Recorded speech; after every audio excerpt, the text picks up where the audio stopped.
बच्चों, हिंदी संस्कृत शिक्षा चैनल के माध्यम से आज हम पढ़ेंगे कक्षा 9 की पुस्तक शेमुषी का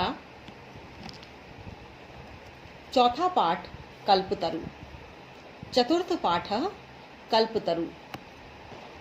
सबसे पहले हम संस्कृत में लिखे हुए इन वाक्यों को पढ़ेंगे और इनका अनुवाद करेंगे। कल्पतरु एक कहानी है और ये कहानी वेताल पंचविंशति यानी वेताल 25 से ली गई है। चलिए पाठ का अध्ययन करते हैं। प्रस्तुतो अयम पाठ है वेताल पंचविंशति इति प्रसिद्ध कथा संग्रहात् संपादनं कृत्वा संग्रहितो अस्ति। यह प्रस्तुत पाठ वेताल 25 इस प्रसिद्ध कथा संग्रह से संपादित करके ली गई है। अत्र मनोरंजक घटनाभि विस्मयकारी घटनाभिश्च जीवन मूल्यानां निरूपणं वर्तते। अत्र यहाँ मनोरंजककारी घटनाभि मनोरंजक घटनाओं के माध्यम से विस्मयकारी घटना भी आश्चर्यजनक घटनाओं के माध्यम से जीवन मूल्यों का निरूपण है। अस्यां कथायां पूर्वकालतः एव स्वगृहोद्याने स्थित कल्पवृक्षेण जीमूतवाहन लौकिक पदार्थान न याचते। अस्यां कथायां इस कथा में पूर्वकालतः एव प्राचीन काल में स्वगृहोद्याने बहुत प्राचीन काल से ही अपने घर के बगीचे में स्थित कल्प वृक्ष से जीमूतवाहन नाम के राजा लौकिक पदार्थों की याचना नहीं करते हैं, लौकिक पदार्थ नहीं मांगते हैं। अब देखिए इसमें लिखा हुआ है कि वो वृक्ष से लौकिक पदार्थ नहीं मांगते हैं, तो आपके मन में ये जिज्ञासा उत्पन्न हुई होगी कि वृक्ष से वे कैसे मांगते हैं। तो यहाँ मैं बता देना चाहती हूँ कि कल्पतरु नामक जो वृक्ष है, ये वृक्ष मनुष्यों की इच्छा पूरी करने के लिए प्रसिद्ध है। माना जाता है कि कल्पतरु से जो कुछ भी मांगा जाता है वो उन्हें दे देता है। तो यहाँ पर जब जीमूतवाहन नामक के राजा थे तो उन्होंने जब ये सुना कि भाई इस वृक्ष से जो कुछ भी मांगा जाए वह याचना पूर्ण हो जाती है, तो उन्होंने जब अपने लिए कुछ मांगा तो उन्होंने लौकिक पदार्थों की याचना नहीं की, यानी धन संपत्ति राज्य इत्यादि की याचना नहीं की। अपितु स सांसारिक प्राणिनाम दुखानि अपाकरणाय वरम याचते, बल्कि उन्होंने सांसारिक प्राणियों के दुखों को दूर करने का वरदान मांगा। यतो ही लोक भोग्या भौतिक पदार्था जल तरंगवद अनित्या संति, क्योंकि लोगों के द्वारा भोगे जाने वाले जो ये भौतिक पदार्थ हैं वो सभी जल तरंग यानी लहरों के समान अनित्य हैं। जिस प्रकार से समुद्र में लहर आती है और बिखर जाती है और फिर दूसरी लहर उठती है, फिर वो बिखर जाती है, यानी वो कभी भी स्थायी नहीं होती है। लहरों के समान ये भी समस्त भौतिक पदार्थ हमेशा बिखर जाने वाले, समाप्त हो जाने वाले हैं। अस्मिन् संसारे केवलम परोपकार एव सर्वोत्कृष्टम चिरस्थायी तत्वम अस्ति। और उनका मानना था कि इस संसार में केवल परोपकार ही एक सर्वोत्कृष्ट, सबसे उत्तम, सबसे उत्कृष्ट, चिरस्थायी, हमेशा स्थायी रहने वाला तत्व है। अब आगे क्या कहते हैं? अब ये कहानी बताई गई है कि अस्ति हिमवान नाम सर्वरत्न भूमि नगेंद्रः। हिमवान नाम के सर्वरत्न भूमि, समस्त रत्नों की खान राजा थे। तस्य सानो उपरि विभाति कंचनपुर नाम नगरम। उस हिमालय पर्वत पर ऊपर की ओर कंचनपुर नाम की नगरी थी। तत्र वहाँ जीमूत केतु इति श्रीमान विद्याधरपति वसति स्म। वहाँ पर जीमूत केतु नाम के विद्याधरपति रहते थे। तस्य गृहोद्याने कुलक्रमागतः कल्पतरु स्थित है। उनके घर के बगीचे में वंश परंपरा से आरोपित किया हुआ कल्पतरु स्थित था। कल्पतरु नामक वृक्ष था। स राजा जीमूत केतु तम कल्पतरुम आराध्य तत्प्रसादात च बोधिसत्वांश संभवम जीमूत वाहनम नाम पुत्रम प्राप्नोत। उन राजा जीमूत केतु ने उस कल्पतरु की आराधना करके प्रसाद रूप में बोधिसत्व के अंश के समान जीमूत वाहन नामक पुत्र को प्राप्त किया। स जीमूत वाहनम महान दानवीर सर्वभूतान अनुकंपी च अभवत। वह जीमूत वाहन महान दानवीर हुआ और समस्त प्राणियों पर दया करने वाला हुआ।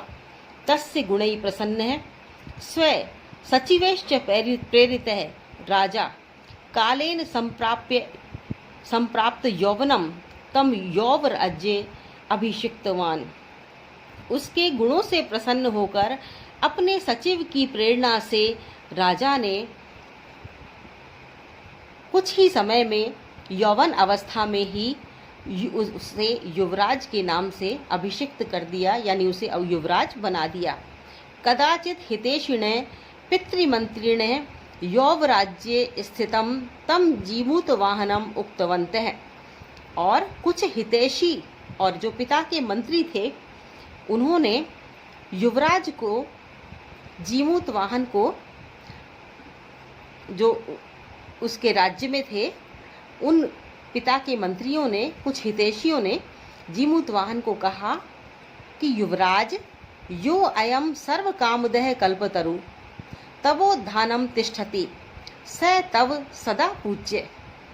कि देखिए युवराज, यह जो सर्व कामना पूरी करने वाला, सभी इच्छाओं की पूर्ति करने वाला कल्पतरु आपके उद्यान में है, आपके बगीचे में है।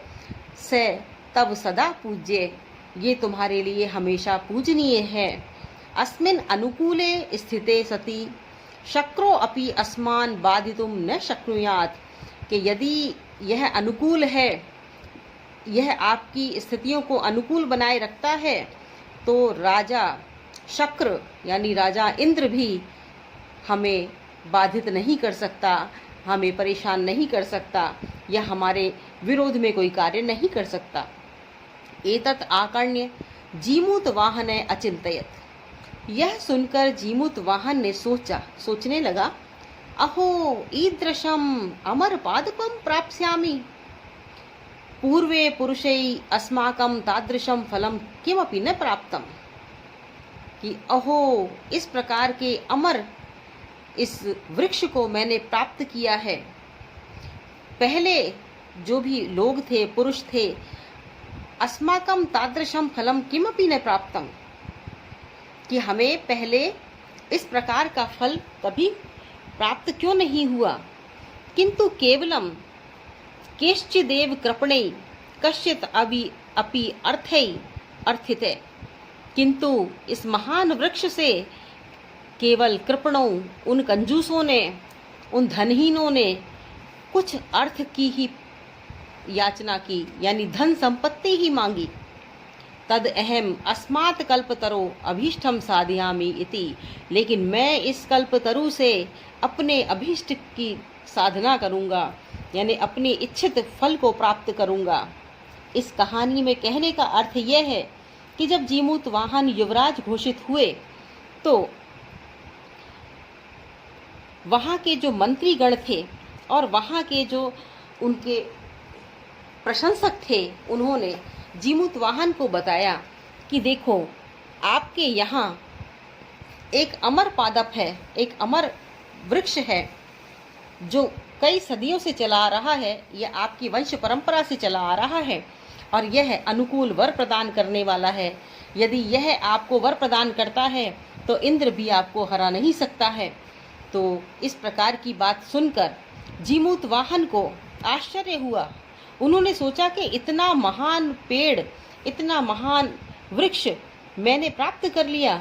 पूर्व में जो व्यक्ति थे, यानी उनके जो पिता थे या और भी अन्य व्यक्ति थे जिनको उस वृक्ष के बारे में जानकारी थी या उस वृक्ष से उन्होंने कुछ भी मांगा था, तो उनके प्रति वह कहता है कि इतने महान वृक्ष के होते हुए भी उन कंजूसों ने, उन कृपणों ने सिर्फ अर्थ की ही याचना की, मात्र पैसे की ही इच्छा जागृत की, या अपनी इच्छा पैसे की ही बताई, धन संपत्ति ही उससे मांगी, जबकि यह वृक्ष तो हमारा अभिष्ट साधन कर सकता है, हमें सब कुछ दे सकता है। तब वह कहते हैं कि तद अहम अस्मात् कल्पतरो अभीष्टम साधयामि इति, तब मैं इस कल्पतरु से अपना अभिष्ट साधूंगा, यानी अपना जो इच्छित वर है वह मांगूंगा। इति एवं आलोच्य स पितु अंतिकम आगच्छत। इस प्रकार से वह मन ही मन आलोचना करते हुए या मन ही मन सोच विचार करते हुए अपने पिता के महल में आए।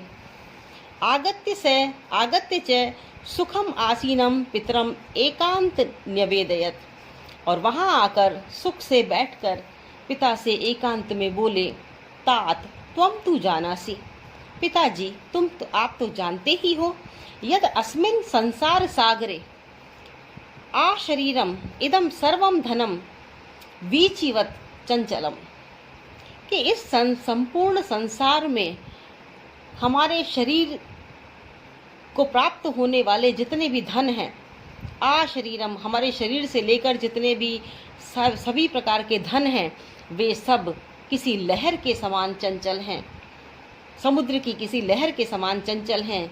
एक है परोपकार एव अस्मिन् संसारे अनश्वर है, मात्र परोपकार ही ऐसा है जो इस संसार में कभी भी समाप्त होने वाला नहीं है, जो अनश्वर है, जो हमेशा स्थायी है। यो युगांत पर्यंतम यश प्रसूते, जो युगों युगों तक हमको यश देने वाला है, हमें प्रसिद्धि प्रदान करने वाला है। तद अस्माभि ईदृशम कल्पतरु, तब मैं इस कल्पतरु से किमर्थम किस लिए, तद अस्माभि ईदृशम कल्पतरुम किमर्थम रक्षते, तब हम भी इस प्रकार के कल्पतरु की रक्षा किस प्रकार कर रहे हैं। येश्च पूर्वे अयम मम मम इति आग्रहेण रक्षिते, वो लोग जिन्होंने पहले इसे मेरा मेरा कहकर इस आग्रह से इसकी रक्षा की, यानी उन्होंने स्वयं का इसे समझकर इसकी रक्षा की, ते इदानीम कुत्र गता, वे सब कहाँ चले गए। तेषाम कस्य अयम, उनमें से यह किसका हुआ। अस्य या के ते, या वो कौन थे। तस्मात् परोपकार एक फल सिद्धये तद आज्ञया इमं कल्प पादपम आराधयामि, अतः मैं परोपकार की सिद्धि के लिए आपकी आज्ञा से इस कल्पतरु की आराधना करना चाहता हूँ। जीमूतवाहन ने कहा कि मुझसे पहले भी यह कल्पतरु बहुत से लोगों का था, यानी हमारे परिवार में बहुत से लोगों का था जो इसे मेरा समझते थे, स्वयं का समझते थे, और उन्होंने इसकी रक्षा भी की और इससे वर भी मांगे, किंतु वे सब कहाँ चले गए। वो सब कुछ भी स्थायी नहीं रहा, ना तो वे स्थायी रहे, ना उनके मांगे हुए वर स्थायी रहे। इसलिए मैं परोपकार की सिद्धि से के लिए आपके आज्ञा से इस कल्पतरु की आराधना करना चाहता हूँ, क्योंकि जीमूतवाहन समझते हैं कि परोपकार ही एकमात्र ऐसी चीज है जो कि इस संसार में स्थायी है और स्थायी प्रसिद्धि दिलवाने वाली है। अतः पित्रा तथा इति अभ्यनुज्ञात है स जीमूतवाहन कल्पतरुम उपगम्य उवाच है। अथ इसके बाद पिता द्वारा तथा इस प्रकार से आज्ञा प्राप्त करके पिता ने उन्हें कहा तथास्तु। तो इस प्रकार पिता से आज्ञा प्राप्त करके जीमूतवाहन कल्पतरु के पास गए और उससे बोले, देव त्वया अस्मात् पूर्वेषाम अभिष्टा कामा पूरिता, कि हे देव आपने हमारे द्वारा की गई समस्त कामनाओं की पूर्ति की है, जो पूर्व में हमारी जो भी इच्छाएं थी उन इच्छाओं की पूर्ति की है। तन एकम कामम पूरये, तब एक कामना और पूर्ण कर दीजिए। यथा पृथिवीम अदरिद्राम पश्यामि तथा करोतु देव इति, जिस प्रकार पृथ्वी पर कोई भी दरिद्र दिखाई न दे, कोई भी धनहीन दिखाई न दे, हे देव ऐसा कीजिए।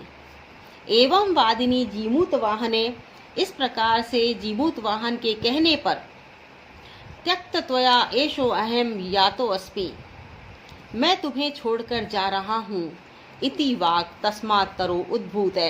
यह वाक्य उस वृक्ष से उत्पन्न हुआ, यह वाक्य उस वृक्ष से आया, या इस प्रकार से उस वृक्ष ने कहा। यहाँ पर ये चित्र भी दे रखा है, जीमूतवाहन खड़े हैं और वृक्ष से वो आराधना कर रहे हैं। वो दरिद्रता को दूर करने के लिए कह रहे हैं कि इस पृथ्वी पर कोई भी दरिद्र नहीं रहे। हे भगवान, हे वृक्ष देवता, हे कल्पतरु देव, आप ऐसा कीजिए। तो कल्पतरु उनसे कहते हैं कि ठीक है, यदि आप ऐसा चाहते हैं तो मैं आपको छोड़कर जा रहा हूँ। क्षणेन च स कल्पतरु दिवं समुत्पत्य भुविं तथा वसूनि अवर्षयत यथा न कोऽपि दुर्गत आसीत। क्षण में ही उस कल्पतरु ने दिशाओं में धरती पर इस प्रकार की वसुओं को, यानी समस्त प्रकार की धन राशियों की वर्षा की, जिससे कोई भी दुर्गति, किसी की भी दुर्गति ना हो, कोई भी दुर्गत ना रहे, यानी कोई भी निर्धन ना रहे। ततस्तस्य जीमूत वाहनस्य सर्वजीवानुकंपया सर्वत्र यश प्रथितम। इस प्रकार जीमूत वाहन का, जिससे जीमूत वाहन का सर्वजीवानुकंपया, सभी जीवों पर अनुकंपा करने के कारण सर्वत्र यश प्रथितम, उनकी प्रसिद्धि सभी जगह फैल गई। तो ये तो है इसका हिंदी अनुवाद पाठ का। आगे देखते हैं पाठ में क्या लिखा हुआ है। आगे ये शब्दार्थ हैं, ये कहानी यहीं समाप्त होती है। आगे शब्दार्थ हैं, शब्दार्थों को हम देखते हैं। हिमवान, हिमवान का मतलब है हिमालय, द हिमालया। नगेंद्र, नगेंद्र है पर्वत राजः, पर्वतों का राजा, किंग ऑफ माउंटेन्स। सानो, शिखरस्य, शिखर के, चोटी के, यानी पर्वत की चोटी पर। Of the mountain peak. कुल क्रमागतः, कुल क्रमात् आगतः, कुल परंपराया संप्राप्त है, मतलब कुल की परंपरा से प्राप्त हुआ, इनहेरिटेड। यौवराज्ये, युवराज पदे, युवराज के पद पर। Won the post of the crown prince. शक्र, शक्र का मतलब है इंद्र, इंद्रः, और हम हिंदी में उसे कहते हैं इंद्र, इंग्लिश में भी इंद्रा लिखा जाता है। अब शब्द है अर्थितः। अर्थितः को संस्कृत में ही दूसरा शब्द है याचित है, और इसका अर्थ होता है मांगा, बेग्ड। अंतिकम, अंतिकम जो शब्द है इसका अर्थ होता है समीपम। संस्कृत में इसे समीपम कहते हैं और हिंदी में हम इसे कहेंगे पास में, इंग्लिश में कहेंगे नियर। अब ये शब्द है वीचिवत। वीचिवत को सरल संस्कृत में कहते हैं तरंगवत, और हिंदी में कहेंगे तरंग की तरह, लहर के समान, लाइक ए टाइड। अभ्यनुज्ञातः, अभ्यनुज्ञातः का दूसरा शब्द है अनुमतः, इसका हिंदी में अर्थ होगा अनुमति पाया हुआ। परमिटेड। अदरिद्राम, दरिद्रहीनाम, दरिद्रता से रहित अर्थात संपन्न। Without property. अब शब्द आता है दिवम। दिवम का अर्थ है स्वर्गम। दिवम को संस्कृत में स्वर्गम भी कहते हैं और हिंदी में स्वर्ग कहते हैं। To the heaven. वसूनी, वसूनी को संस्कृत में धनानी कहते हैं और हिंदी में हम इसे धन कह देते हैं, इंग्लिश में हम इसे मनी कहते हैं। इसके बाद ये शब्द आता है उपगम्य। उपगम्य संस्कृत में अगर हम इसको सरल संस्कृत में कहना चाहे तो क्या कहेंगे? समीपम गत्वा, पास में जाकर, और इंग्लिश में कहना चाहे तो गोइंग नियर। दुर्गतः, दुर्गतः शब्द है, इसको सरल संस्कृत में क्या कहेंगे? दुर्गतिम आपन्न है, और हिंदी में कहेंगे पीड़ित निर्धन है। संस्कृत में भी पीड़ित निर्धन है कह सकते हैं, हिंदी में भी इसे पीड़ित और निर्धन कहते हैं। इंग्लिश में कहेंगे तो क्या कहेंगे? Caught by misfortune. अब अगला शब्द है सर्वजीवानुकंपया। इसको कैसे कहेंगे? सर्वजीवेभ्य कृपया। यानी सभी जीवों पर दया करना। और हिंदी में हम इसे कहेंगे सभी जीवों के प्रति कृपा से या सभी जीवों के प्रति दया करने से। By kindness to all beings, सभी के प्रति दया करना। अब अंतिम शब्द है ये प्रथितम। प्रथितम को संस्कृत में प्रसिद्धम भी कहते हैं और हिंदी में से कहेंगे कि प्रसिद्ध हो गया, बिकम फेमस। तो ये हो गए इसके शब्दार्थ। इसके बाद अब आते हैं प्रश्नोत्तर। देखिए प्रश्नोत्तर में क्या क्या है, हम कौन से प्रश्न हैं। एक पदेन उत्तरम लिखतः, ये लघुत्तरात्मक प्रश्न है। अधिकतर संस्कृत में लघुत्तरात्मक प्रश्न जरूर पूछे जाते हैं किसी भी पाठ के पीछे।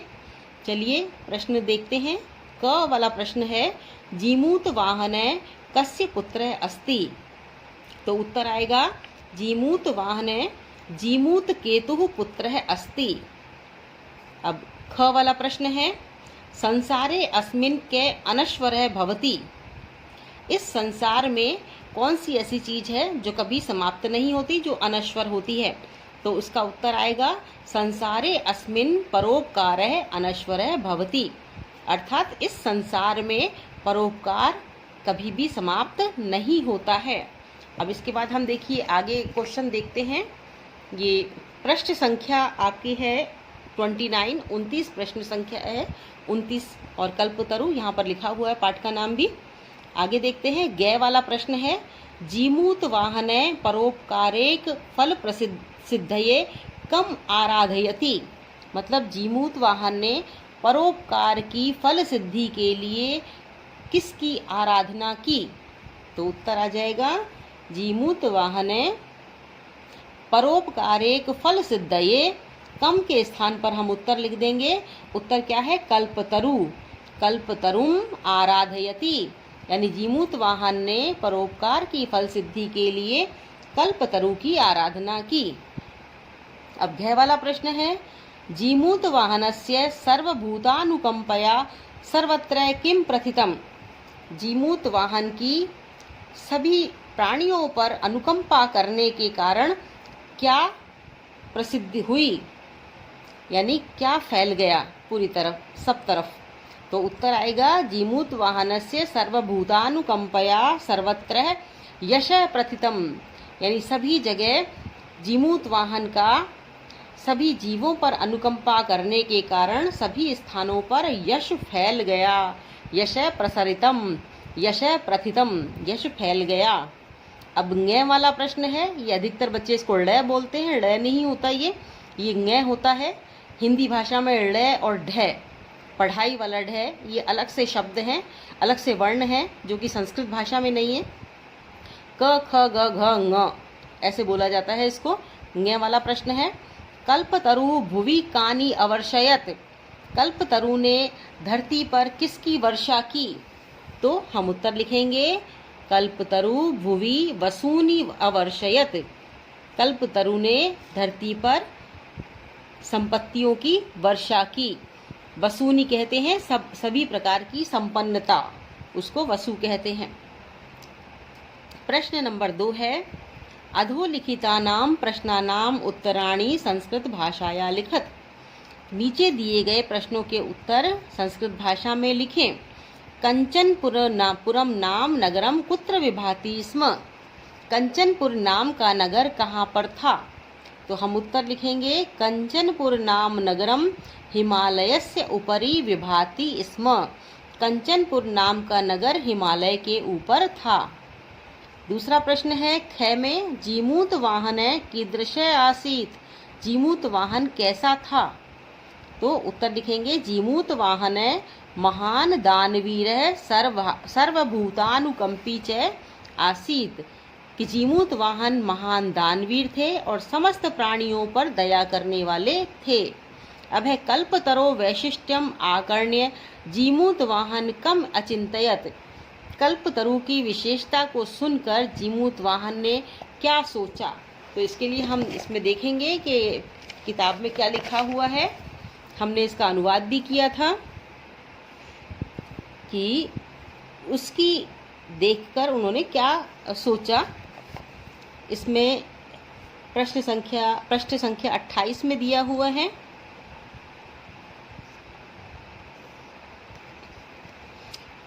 एतत् आकर्ण्य जीमूत वाहन अचिंतयत, यह सुनकर जीमूत वाहन ने सोचा, अहो ईदृशम अमर पादपम प्राप्यापि पूर्वम पुरुषै अस्माकं तादृशम फलम किमपि न प्राप्तम, कि इस प्रकार के अमर पादप को प्राप्त करके भी पूर्व के पुरुषों ने इस प्रकार का कोई फल इनसे प्राप्त क्यों नहीं किया।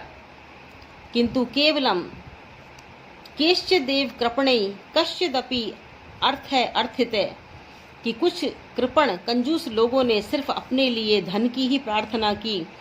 एतद तद अहम अस्मात् कल्पतरो अभीष्टम साधयामि, तो मैं इस कल्पतरु से अपना अभीष्ट साधूंगा, यानी अपनी इच्छित वर की प्राप्ति करूंगा। तो ये उन्होंने सोचा। यहाँ से आप प्रश्न का उत्तर लगाएंगे अहो से, ग वाला प्रश्न का उत्तर आप अहो से लगाएंगे और यहाँ तक अभीष्टम प्राप्यामि इति यहाँ तक लगाएंगे। तो ये इसका उत्तर हो जाएगा गे वाले का। इसके बाद देखते हैं कौन सा प्रश्न है। इसके बाद ये प्रश्न आता है, हितेशिणे मंत्रिणे जीमूत वाहन किम उक्तवन्ते, हितेशी मंत्रियों ने जीमूत वाहन से क्या कहा। इसका भी यहीं पर उत्तर है।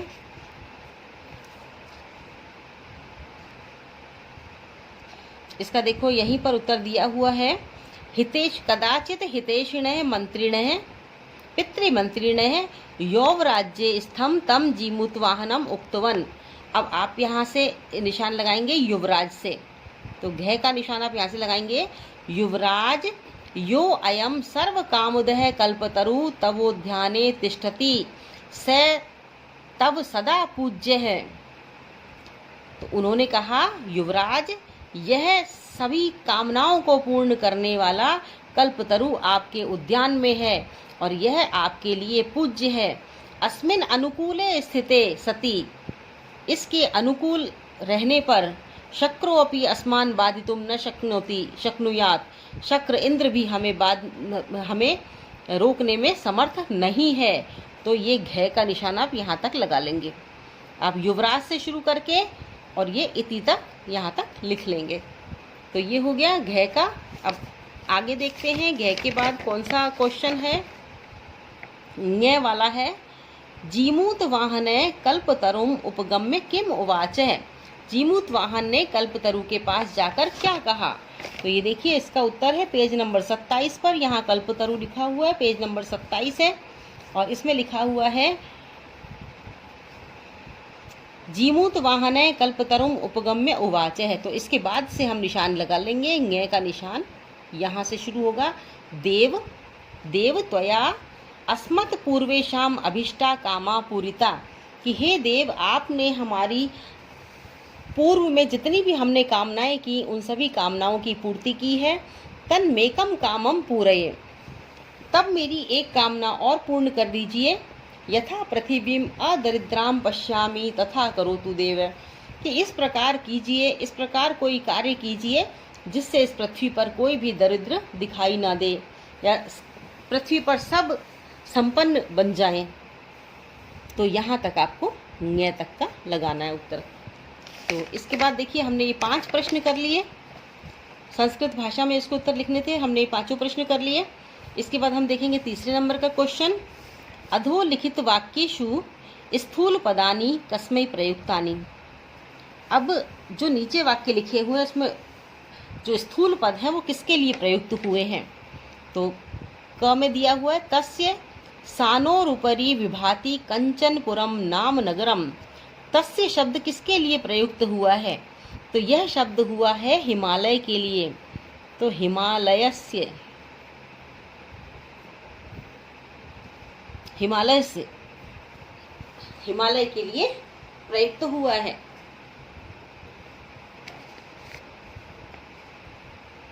राजा संप्राप्य यौवनम तम यौवराज्ये अभिषिक्तवान। तम किसको युवराज पद बनाना चाहते हैं या युवराज के रूप में उसका राज तिलक करते हैं, उसका अभिषेक करते हैं। राजा ने यौवन काल में यानी युवा होते हुए किसको युवराज के नाम से अभिषिक्त किया? तो इसमें आ जाएगा तम, जीमूत वाहन। उत्तर आएगा जीमूत वाहन, जीमूत वाहनम। अब तीसरा है अयम तव सदा पूज्य, यह तुम्हारे लिए हमेशा पूजनीय है। तो अयम लिखा हुआ है, अयम किसके लिए आया है? यहाँ पर किसके लिए कहा है कि यह सदा पूजनीय है? कल्पतरु। उसने कहा था ना कि कल्पतरु आपके लिए सदैव पूजनीय है, क्योंकि ये आपके वंश परंपरा से आपके उद्यान में लगा हुआ है, और यह जब तक यहाँ रहेगा तब तक इंद्र भी आपको रोकने में समर्थ नहीं होगा। अर्थात ये कल्पतरु आपको समस्त प्रकार के वसुओं को देने वाला, समस्त प्रकार की इच्छाओं की पूर्ति करने वाला बहुत ही चमत्कारी वृक्ष है। तो कल्पतरु, कल्पतरु लिखेंगे इसका उत्तर।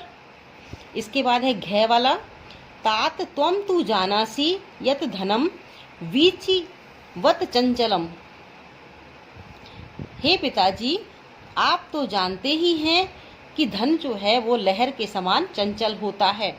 तो त्वम शब्द किसके लिए उन्होंने उपयोग में लाया है, किसके लिए कहा है? त्वम किसे कहा है?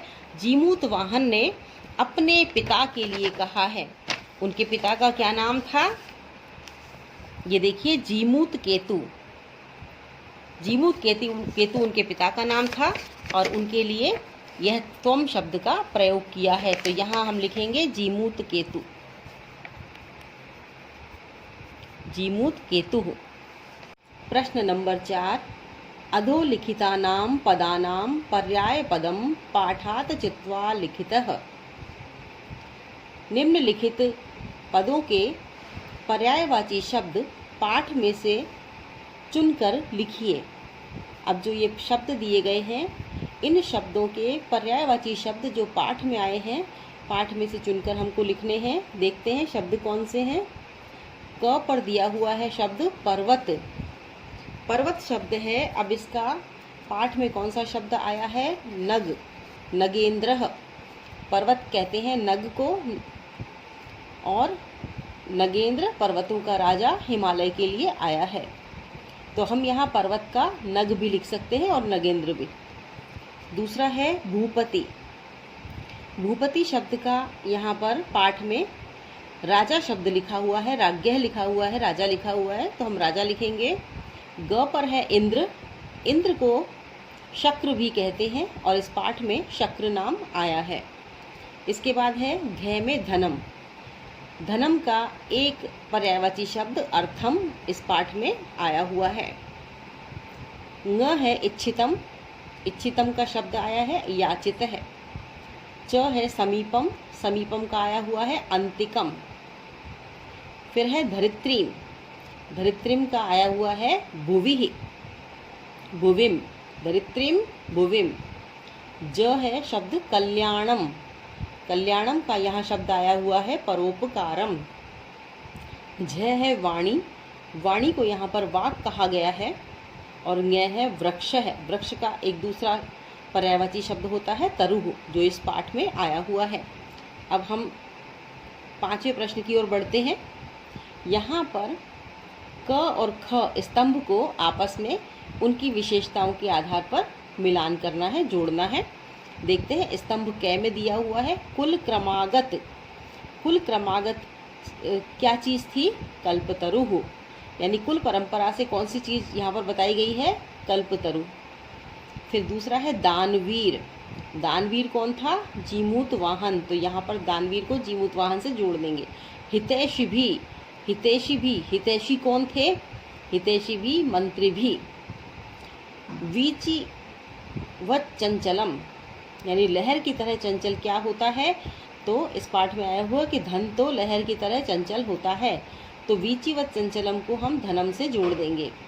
इसके बाद शब्द है अनश्वर है, अनश्वर है यानी कभी ना समाप्त होने वाला।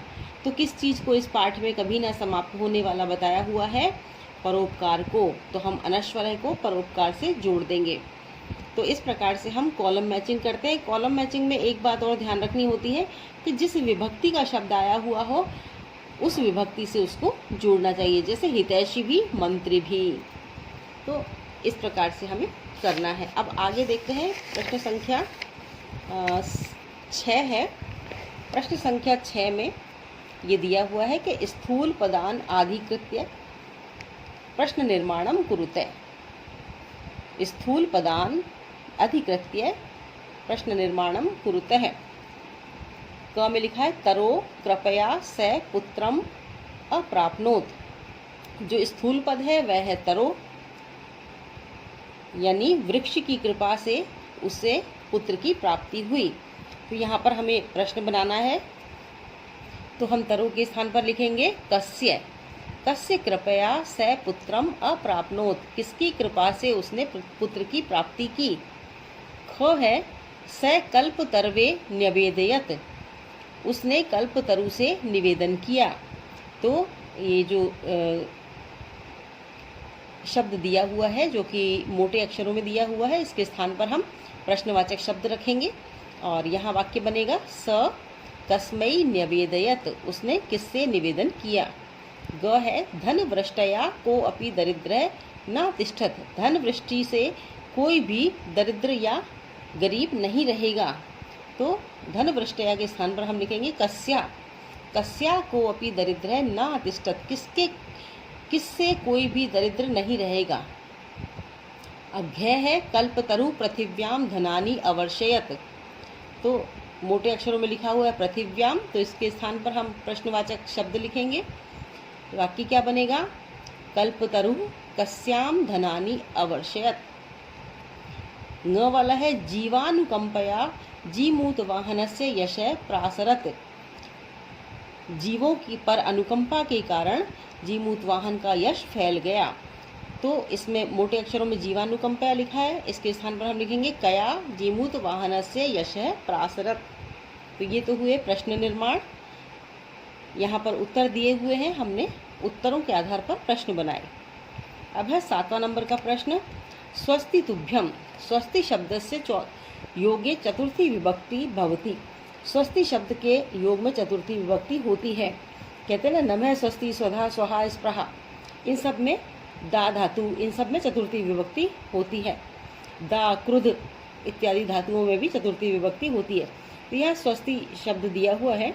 इत्यनेन नियमेन अत्र चतुर्थी विभक्ति प्रयुक्ता, इस नियम की वजह से यहाँ पर चतुर्थी विभक्ति का प्रयोग होगा। एवमेव, इसलिए कोष्ठक गतेषु पदेषु, कोष्ठक में दिए हुए पदों की चतुर्थी विभक्ति प्रयुज्य रिक्त स्थानी पूर्यते, चतुर्थी विभक्ति के पद द्वारा इसके रिक्त स्थानों की पूर्ति कीजिए। क दे रखा है स्वस्ति, या शब्द दे रखा है राजा, राजा की चतुर्थी विभक्ति होगी राजभ्य, तो स्वस्ति राजभ्य। ख में स्वस्ति प्रजा शब्द दे रखा है, तो स्वस्ति प्रजाभ्य। फिर स्वस्ति में छात्र दे रखा है, तो स्वस्ति छात्रेभ्य। फिर स्वस्ति सर्वजनेभ्य, सर्वजन शब्द दे रखा है, तो स्वस्ति सर्वजनेभ्य। अब आ जाता है ख वाला ये प्रश्न, कोष्ठक गतेषु पदेषु षष्ठी विभक्तिं प्रयुज्य रिक्त स्थानानि पूर्यते। इसमें कहा गया है कि कोष्ठक में दिए गए पदों में षष्ठी विभक्ति का उपयोग करते हुए रिक्त स्थानों की पूर्ति करें। कह दिया है तस्य उद्याने कल्पतरु आसीत। अब दे रखा है ग्रह, तो ग्रह की षष्ठी विभक्ति क्या होगी, ग्रहस्य, तो हम लिखेंगे तस्य ग्रहस्य उद्याने कल्पतरु आसीत। ख है स पितृ, पितृ शब्द दे रखा है, स अंतिकम अगच्छत, ब्रैकेट में शब्द है पितृ, तो पितृ का हम क्या लिखेंगे, पितुः, तो स पितुः अंतिकम अगच्छत। गौ में है सर्वत्र यश प्रथितम, ब्रैकेट में शब्द है जीमूत वाहन, जीमूत वाहन की षष्ठी विभक्ति क्या होगी, जीमूत वाहनस्य सर्वत्र यश प्रथितम। अब घ है अयम तरुः, ब्रैकेट में शब्द दे रखा है किम, तो अयम कस्य तरुः, यह किसका पेड़ है। तो ये है पाठ 4 कल्पतरु, पाठ का अनुवाद, शब्दार्थ और प्रश्नोत्तर।